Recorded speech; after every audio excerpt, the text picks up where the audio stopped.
1919 में पंजाब के अमृतसर में एक खूनी किस्सा हुआ। जलियांवाला बाग में गोलियां चल रही थी, लोग भाग नहीं पा रहे थे और जनरल डायर ने वहां पर एक के बाद एक जान ले ली।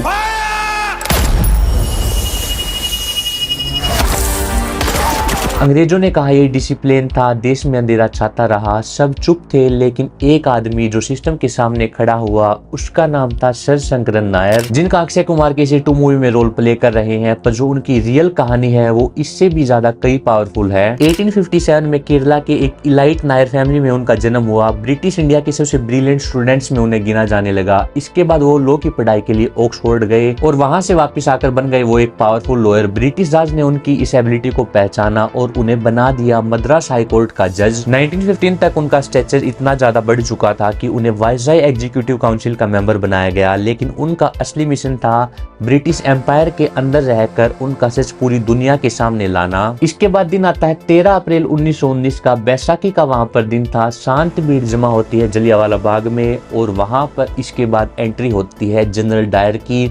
जनरल डायर वहां पर अपने 50 से ज्यादा सैनिकों के साथ एंटर करते हैं और शांत भीड़ पर बिना वार्निंग दिए एक के बाद एक गोलियां चलानी स्टार्ट कर देते हैं। वो वहां पर 1650 से ज्यादा गोलियां चलाते हैं, जिसमें 1000 से ज्यादा लोग शहीद हुए, जिसमें औरतें, बच्चे और जवान भी शामिल थे। और बाद में रिपोर्ट्स में ये भी सामने आया था कि वो वहां पर सिर्फ इस वजह से रुके थे क्योंकि उनकी गोलियां खत्म हो गई थी, अदरवाइज वो वहां पर किसी को भी जिंदा रहने नहीं देते। इस बर्बादी पर ब्रिटिश गवर्नमेंट ने कहा ये एक जरूरी एक्शन था, लेकिन सर शंकरन नायर ने वहां पर अपनी साइलेंस को तोड़ा। सर शंकरन नायर ने वाइसराय की एग्जीक्यूटिव काउंसिल से रिजाइन कर दिया। ये एक शौक था पूरे सिस्टम के लिए।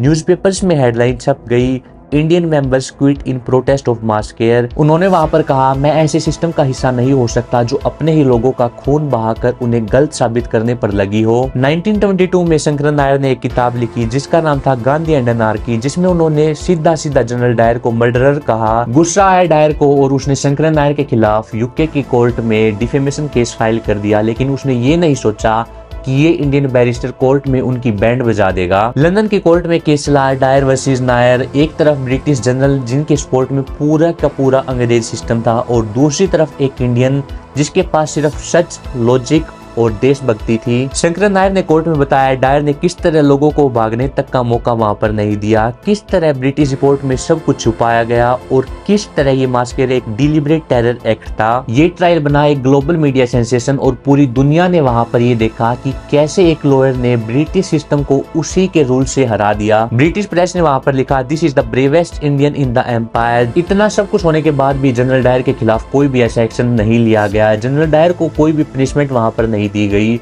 सिर्फ और सिर्फ जनरल डायर को पब्लिक प्रेशर के बाद वहां पर रिटायर कर दिया गया। कोर्ट में शंकरन नायर ने जनरल डायर की इमेज को बिल्कुल पूरे तरीके से डिस्ट्रॉय कर दिया था। जनरल डायर वहां पर डिप्रेशन में चला गया और कुछ सालों के बाद ब्रेन हैमरेज की वजह से उनकी डेथ हो गई थी। ये केस उनके खिलाफ एक सिंबॉलिक जस्टिस था और शंकरन नायर ने बताया India won't stay silent. Independence के बाद लोग भूल गए शंकरन नायर का नाम। उनके grandson justice VR Krishna Iyer बने सुप्रीम कोर्ट के वन ऑफ द फाइनेस्ट जज। आज भी उनका नाम केरला के लॉ कॉलेज में इज्जत से लिया जाता है। अक्षय कुमार की मूवी KG2 शंकरन नायर की कहानी को लेके आई है स्क्रीन पर। R माधवन प्ले कर रहे हैं माइकल ओ डायर का रोल, जिन्होंने केस लड़ा था जनरल डायर का। अनन्या पांडे एक फिक्शनल लीगल असिस्टेंट का रोल प्ले कर रही है। मूवी में दिखाया गया है कोर्ट रूम ड्रामा, बट असली कहानी तो अभी आपने सुनी ही है। ये कहानी सिर्फ खूनी लड़ाई की नहीं, एक सिस्टम के खिलाफ आवाज उठाने की है। तो दोस्तों जब भी आप KG2 देखें या फिर कोई भी फ्रीडम रिलेटेड मूवी देखें तो याद रखना ये सिर्फ फिल्मी कहानियां नहीं, ये असली इंसानों की कुर्बानियां हैं। शंकरन नायर एक नाम जो टेक्स्ट बुक में नहीं है लेकिन इंडियन हिस्ट्री के DNA में है। अगर आपको उनकी ये कहानी पसंद आई है तो वीडियो को लाइक जरूर करें, कमेंट जरूर करें और ऐसे ही वीडियोज के लिए हमारे चैनल को सब्सक्राइब कर लीजिए।